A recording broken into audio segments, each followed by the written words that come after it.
Hello and welcome to another video about Imperator Rome.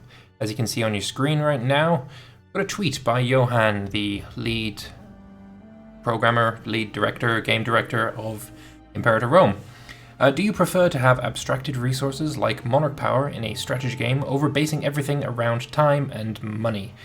So I will say from the very beginning, I don't think this is a very well worded poll.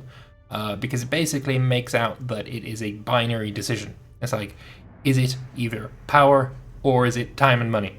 I don't agree with the wording of the poll, but as you can see, only 32% of people like Monarch power of the people that have voted here, and 5.2k votes is quite a lot for a Twitter poll, I think. I don't know. I assume it's a lot. But yeah, there's not a lot of people are of the opinion that mana is good for the game. And yeah, I just wanted to talk about it for a little bit because I have my own thoughts on this, on mana, of course. And well, for starters, I am making a video about mana. I've started with writing a script already. And it's going to be a few weeks, well, not a few weeks, but about a week until I've got it sort of where I want it. But I do have a few thoughts right now. So I'm just going to read through my replies here, which I think are fairly decent. I mean, considering that his main post has got 64 likes and we've got Long Game Short here with 112 likes, you can see that people are not really on Johan's side here, I think. I don't know. But anyway, I think the poll is very badly worded and a bit leading, if I'm honest. The question makes out that there are only two options, mana or money, and that's just not the case. I think the game would be better if every use of Monarch power, the actions instead were tied to your characters. 200 scrolls to fabricate a claim is not immersive at all, making a character unavailable for a few months while he gets that claim for you, based on his stats, actually is. The characters are an amazing resource that I believe is underutilized. Offloading a lot of the Monarch point costs onto character interactions would have the double benefit of making the characters feel more alive and removing shallow abstraction points. I have more to say about it. I mean, if you want, I'll put the link to this and you can see my comments and stuff. But it has some interesting back and forth with a few people. So the poll is missing the reasonable middle ground. It's a fairly reasonable thing to say because he's not giving a middle ground option. And Johan's reply is, I've never managed to make something in between a game. Maybe you have and can help showing how it's done. And I think Electric Blue is very right here in saying that, oh, I guess it was somebody else that replied to it and said something that I remember. Anyway, somebody called him out for being, what would be the word for, oh, that's not what I'm trying to do. Someone called him out for being a little bit passive-aggressive, somewhere in here. There, a bit of a passive-aggressive answer. Maybe you can, maybe you have, is definitely passive-aggressive, but Johan didn't see it that way. He has no idea how to make the game have a middle ground, where there are Monarch points, but it doesn't control fucking everything.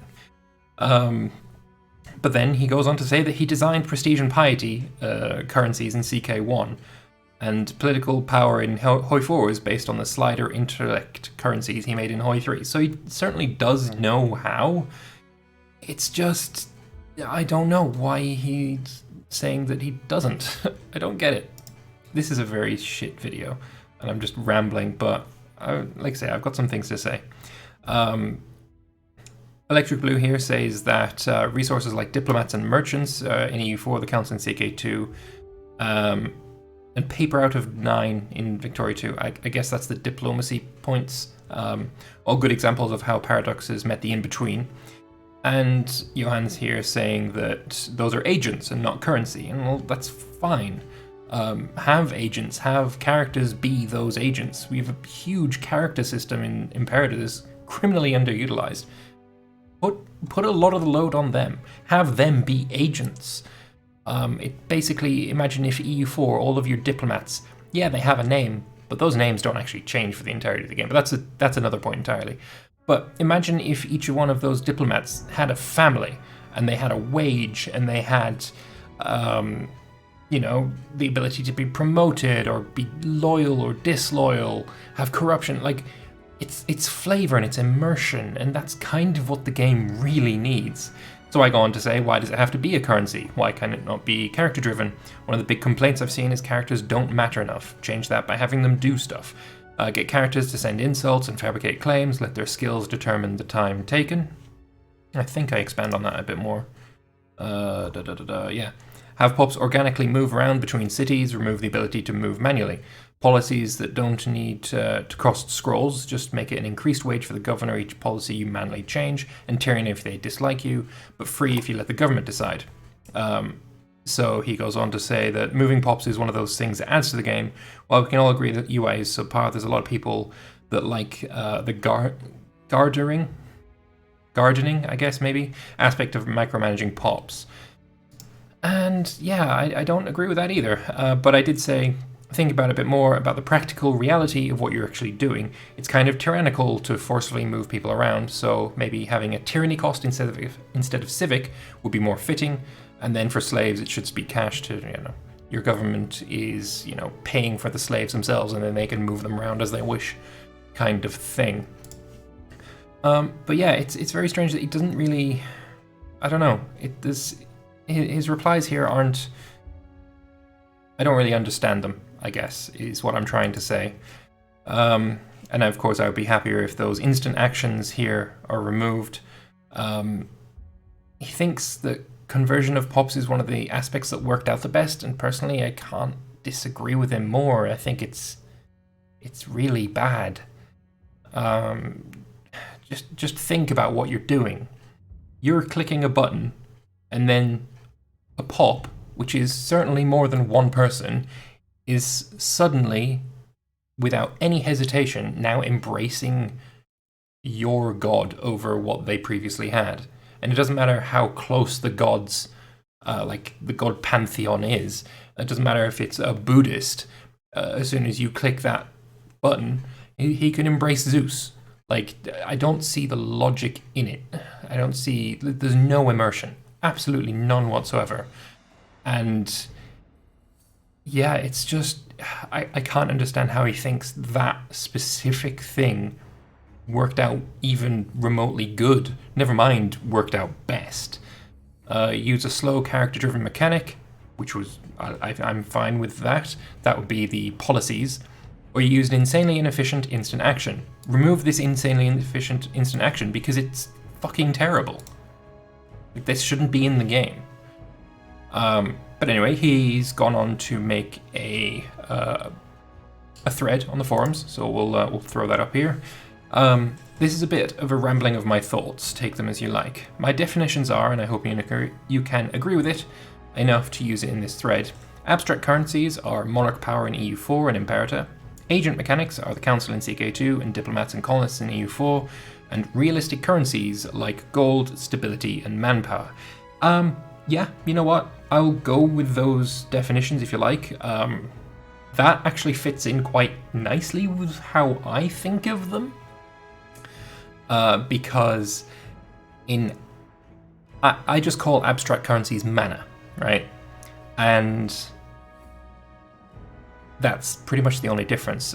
So some currencies tend to float between abstract and realistic depending on your personal opinion, like prestige in CK2, diplomatic influence in Vicky, etc. Yeah, and I would agree with that, and I would say that prestige floats more towards realistic than abstract for me personally, and that is something I'm fine with people disagreeing with, because I can see both sides of the argument, but I personally find prestige to be quite not mana, basically. Most importantly is that people are far more accepting of abstracted currencies and view them as realistic when they have ways to impact their gain and they fit the flavor of the game. Yeah, that's also very true, because you can impact the gain of your mana points in EU4 with your, not council. Jeez, it's been so long since I played EU4. Not council, it's your, you know, your Diplo and your admin guys. I don't even remember what they're called. Probably because I never use the real term for them. I just call them my Diplo guy, you know. So anyway, I guess we can all agree that abstract currencies solve quite a few game design problems, but they worked better in EU4 than in Imperator. And I've got to say, I didn't exactly enjoy them in EU4. I love EU4. I've got almost 5,000 hours in it. I love that game. But mana is something that I love the game in spite of mana, not because of it. It was never a positive aspect of the game for me. And I would very much like to see it gone in EU4 as well as Imperator. I think that both games would be immeasurably better if every aspect that mana controls in them was instead changed to something else. Not gold, right? There's a mod for Imperator right now that changes all mana costs to gold costs, and that's not the way to go about this. It's really, really not. Mana should die, but just putting everything as gold instead is, I think, probably worse. Anyway, what worked well with abstract currencies? Some decisions between short-term and long-term decisions. No, just no. I personally liked how you could promote, convert, and assimilate pops manually. Nope, can't stand it, it's crap. It's probably the thing that I least like the use of mana for. That is literally the opposite end of the spectrum for me. Like I said, you click a button and this Buddhist is now, fuck yeah, Zeus is awesome. Like, no, just no. You click a button and, oh, I can now speak your language. And I wear your clothes. And fuck, you, without even unpausing the game, if you own the entire world and you have an absolutely humongous bank of leaves, you can get a pop from fucking Caledonia to the southern tip of India. If you own the entire world and you have all of the mana points ever. Like, without unpausing the game. No, this is... God, no. This is fucking the worst part of the game. It's the worst part. But it was insanely cost inefficient. I don't care. I don't care how costly it is. You could make it free, it'd still be shit. But it was insanely cost inefficient but quick. And the other option was the policies over time that was far slower but far more cost efficient. I like this. Policies over time, I like it. It's good. I just wish there was a pop-up saying, by the way, everybody in this province now speaks your language, so please change me. Like, please, can I have that? That would be real nice. What did not work well? This. Most of the usage was instant, making the game feel less like a world, but more like a board game. Not enough major choices between what to spend your currencies on. Some you use way too much, some you just stockpile for your next tradition. And so yeah, he's basically saying that military points are this one. And yes, it is. But also I think your sun mana is a bit more guilty of this as well. Gold's power was a stupid design decision. Yep, so was power to gold. And now, we're currently talking lots about this, but I'm not happy with the current situation, and while I believe abstracted currencies make for a better game design, they need to become realistic currencies for a great design to become a great game. Thanks for listening to my rant. You know, I'm going to chuck a helpful on that one. It's nice to be able to see inside his head a little bit. But yeah, just talk about this a little bit. It's a very large disconnect, and I really don't think I'm in any kind of minority when I say that this was never a good part of the game. This is just not good. I mean, promotion, I can sort of understand. The governor is like, to a slave, say. Talking to a slave, you purchase the slave and you give him his freedom. The fact that you're using fucking scrolls to do that is a little weird instead of cash, like buying them. I mean, if you're going to use scrolls and like forge a document saying, oh, this dickhead is free now, at least come with some tyranny or something. But yeah, no, I could not disagree more with what I've highlighted here. It's just so unbelievably the opposite direction of what I personally think is probably the majority of players. But yeah, there's a large thread talking about his thoughts on this, and I especially like one of the comments. This one here. I haven't read it, but he thinks he should listen to some of my ideas, so that's why I like this one. So thank you, Christo Falmuk. I'm probably Christ of Olmuk? I don't know. But anyway, thank you. Yes, I think my ideas are great too. But yeah, I'm going to go through and I'm going to read this, and I might be adding some of the thoughts here into my own video. I'm not going to show you the script, but you can see that I've got a script. If you know what? No, never mind. Yeah, I've got the workings of a script going for my own video on this, and the reason that I actually started with making the script is because I finally figured out the one thing that I was struggling with, and that is I was struggling on how to realistically get this done, right? Because as much as I would like to see mana gone completely, I don't think that's remotely realistic. I don't think it's gonna happen. So I wanted to come up with a solution to having mana still be in the game, but in a more palatable way. And that's why I've always wanted to do this video since I first got the game. I was thinking of ways to make this video, and I finally figured it out today because of this poll and somebody said. It was either on Reddit or on Twitter, but something that someone said on there, it clicked an idea for me, and that's why I've started writing this video. But it's a process. I mean, I've got almost 3,000 videos on YouTube right now, and so far, only 2 of those videos have come with any kind of script. The review that I did for Imperator, and the Lucky Nations is a bullshit mechanic video that I did a few years ago. 2 videos, and now this is going to be the 3rd. I'm not very good at doing scripts. I'm not very good at writing my thoughts and then reading them out. I mean, if you're watching my videos, you kind of tell that I stumble when reading things out loud. I don't know why that is. Maybe the brain moves too fast for the tongue or something. I really don't know. I can read fine. I can speak fine, but putting the 2 together is I don't know. There's something about me. But yeah, that was a fucking ramble. Why did I go off on that tangent? Anyway, I'm going to end this video now. I'm going to link to all of the relevant things in the description below if you want to go and follow me on Twitter or something and like the comments that I made, then you can do that if you want. I don't really care.